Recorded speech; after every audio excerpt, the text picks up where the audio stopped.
दोस्तों, 800 साल पहले ख्वाजा मोइनुद्दीन चिश्ती रहमतुल्लाह अलैहि की दरगाह अजमेर शरीफ की जगह क्या थी। आज के वीडियो में हम इसी बारे में जानेंगे। मुसलमानों के घर मस्जिद और मदरसे तोड़ने के बाद अब बुलडोज़र बाबा और उनके चेले हाथ में फावड़े लेकर खुदाई करने आगे लग गए हैं। मुद्दों से ध्यान भटकाने के लिए अब ये लोग भारत की सबसे पुरानी और सबसे बड़ी दरगाह की खुदाई की मांग कर रहे हैं। दरगाह पे मंदिर बनाने के दावे का मामला तब आगे बढ़ा जब भारत की अदालतों ने इस दावे की स्वीकार कर लिया, जिसके बाद MIM पार्टी के नेता असदुद्दीन ओवैसी ने इस दावे को खारिज कर दिया और भारत में अमन चैन का माहौल बनाए रखने की अपील की। लेकिन इन बेबुनियाद दावों में कितनी सच्चाई है, आइए जानते हैं। करीब 800 साल पहले हज़रत ख्वाजा मोइनुद्दीन चिश्ती रहमतुल्लाह अलैहि भारत में तशरीफ़ लाने से पहले हम आपको बताते हैं कि अजमेर शरीफ ही नहीं बल्कि भारत के इतिहास में क्या क्या दफन है। भारत के आसमान में अविश्वास के काले बादल छाए हुए थे। गरीबों और शोषित पर असीमित अत्याचार हो रहे थे। इतना ही नहीं, अगर हम इतिहास को भूल जाएं तो पता चलेगा ऐसी क्रूर रस्में जहां बेटियों को पैदा होते ही जिंदा दफना दिया जाता था।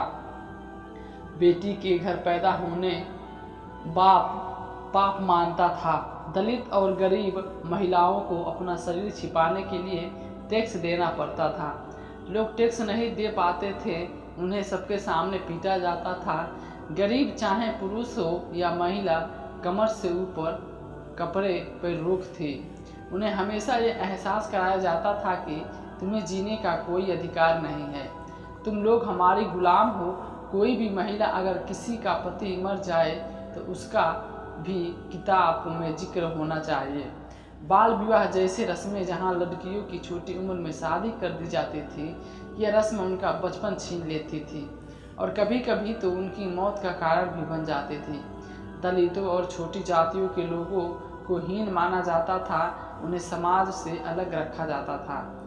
उन्हें मंदिरों में जाने की अनुमति नहीं थी। दहेज प्रथा विवाह के समय दुल्हन के परिवार से ढेर सारे संपत्ति और पैसे मांगना एक आम प्रथा थी। दहेज की मांग पूरी न होने पर महिला को प्रताड़ित करना बहुत आम बात थी। निचली जातियों के लोगों के गले में बर्तन लटकाए जाते थे ताकि जब भी थूके तो ज़मीन पे न थूके बल्कि इसी बर्तन में थूके, क्योंकि ऐसा माना जाता था कि उनके थूकने से ज़मीन अपवित्र हो जाती है, उन्हें गुलाम माना जाता है। और उनकी पीठ पर झाड़ू बांध दी जाती थी ताकि उनके पैर के निशान जमीन पे न दिखे। मित्रों, अगर इस इतिहास में गहराई में उतरे तो हमें पता चलेगा कि यह दलित आदिवासी भारत के पहले मूल निवासी थे, जबकि यह लोग आर्य समाज ब्राह्मण हैं। ये मध्य एशिया से भारत आए थे। यह वही जगह है जहां आज तुर्क रहते हैं। यह लोग भारत में आए और यहाँ रहने वाले दलितों को अपना गुलाम बना लिया। गरीब नवाज मोइनुद्दीन चिश्ती के भारत आने से पहले वो औरत को सिर्फ खिलौना समझते थे। औरत का वजूद सिर्फ मर्द की ख्वाहिश को पूरा करने का जरिया था। ना तो उनका सम्मान किया जाता था और ना ही अधिकार दिए गए, न ही मानवता का ख्याल रखा गया। औरत बस एक नौकरानी की तरह रहती थी, दिन रात मर्दों के लिए काम करती थी, उनका बोझ उठाती थी और अपनी मेहनत की कमाई कमाती थी। तब तक लड़कियां का जन्म शर्म की बात मानी जाती थी। लड़की के पैदा होते ही मासूम चेहरे वाले इस नन्ही सी जान को जिंदा दफन कर दिया जाता था, जिसके बाद मासूम लड़कियों की सिसकियां ने गरीबी की आंखों में रंग भर दिया। बहुत देर तक यह चीख खुदा से टकराती रही। अल्लाह ने मजलूमों की दुआओं पे तरस खाया और अल्लाह के रसूल हिंदुस्तान में रोशनी और उम्मीद बन गए। अल्लाह के शहजादे, अल्लाह के महबूब, गरीबों के हिमायती, दूसरों के दुख दूर करने वाले औरतें पर जुल्म करने वालों को उनका हक दिलाने वाले हज़रत ख्वाजा मोइनुद्दीन चिश्ती ने अल्लाह के हुक्म पर जुल्म और कुफ्र के अंधेरों को दूर करने के लिए जुल्म से बचाने वाले इस्लाम की रोशनी बनकर जन्म लिया। रहमतुल्लाहि अलैहि आप भारत में तशरीफ़ लाए, आप भारत में इस्लाम लाएं। अपने आते ही महिलाओं का दर्जा ऊंचा किया। अगर आप माँ हैं तो आपके पैरों के नीचे जन्नत है, अगर आप बेटी हैं तो अल्लाह की रहमत है, अगर आप पत्नी हैं तो आप पे बरकत और शांति का स्रोत है। वो दर्जा आपने भारत को दिया। आप ही थे जिन्होंने लोगों को बताया कि महिलाओं को भी संपत्ति में अधिकार है, महिलाओं को भी उनके अधिकार दिए। पुरुषों के उनके अधिकार अनिवार्य हैं, क्योंकि संपत्ति और विरासत में हिस्सा दिया। महिलाओं को सिर्फ गुलाम ही नहीं बल्कि घर की मालकिन भी बनाया। बेटियों को जिन्हें पहले जिंदा दफना दिया जाता था, उन्हें आपने माता पिता के लिए दया और प्रार्थना का साधन बनाया। उन गरीब महिलाओं को जिनके पति मर जाते थे फिर उन्हें कैद कर दिया जाता था, आपने उन महिलाओं को आज़ाद कराया और पुरुष और महिला के बीच अनावश्यक अंतर को ख़त्म कर दिया। दोस्तों, सरकार गरीब नवाज ने महिलाओं को सिर्फ सम्मान ही नहीं दिया बल्कि इंसानियत को भी दिया। जालिम और जालिम में कितना फ़र्क होता है, इसका उदाहरण दिया। सुल्तान उल हिंद गरीब नवाज का यही सबसे बड़ा कमाल है कि आपने जालिम समाज को इंसानियत और इंसाफ की रोशनी से रोशन कर दिया। आपने जात पात के रीति रिवाजों की ख़त्म कर दिया। अब मस्जिदों में बादशाह हो या गुलाम सब एक ही कतार में खड़े नजर आते हैं।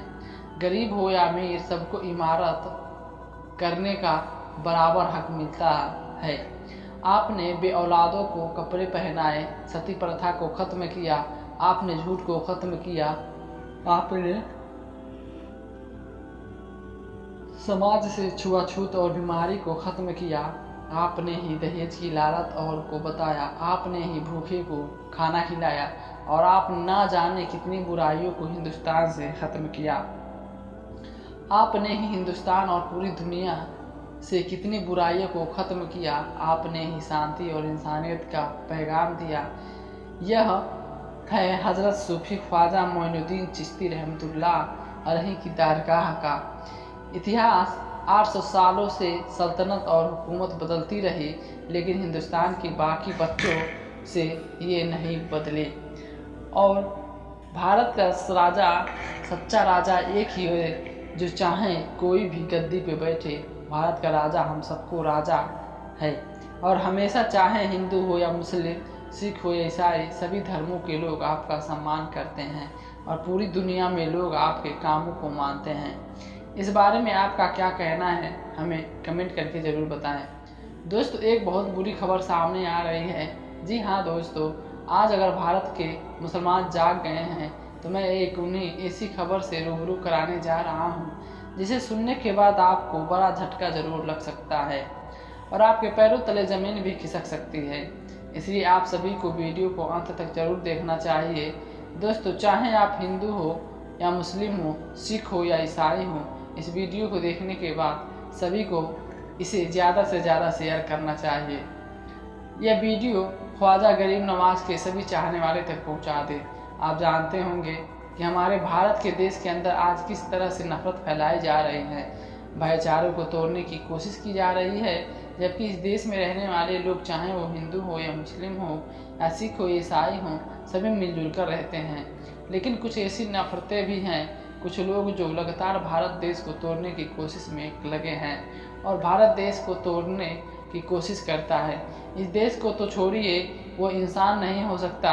जी हाँ दोस्तों, आपको बताता चाहता हूँ कि लगातार हमने देखा है कि सरकार के पास जो भी चीज़ें अवैध रूप से बनाई गई थी, चाहे वो मस्जिद हो या दरगाह हो या मदरसा हो, इन सभी चीज़ों के खिलाफ लगातार कार्रवाई की जा रही है और ये सिलसिला जारी है। ऐसे अगर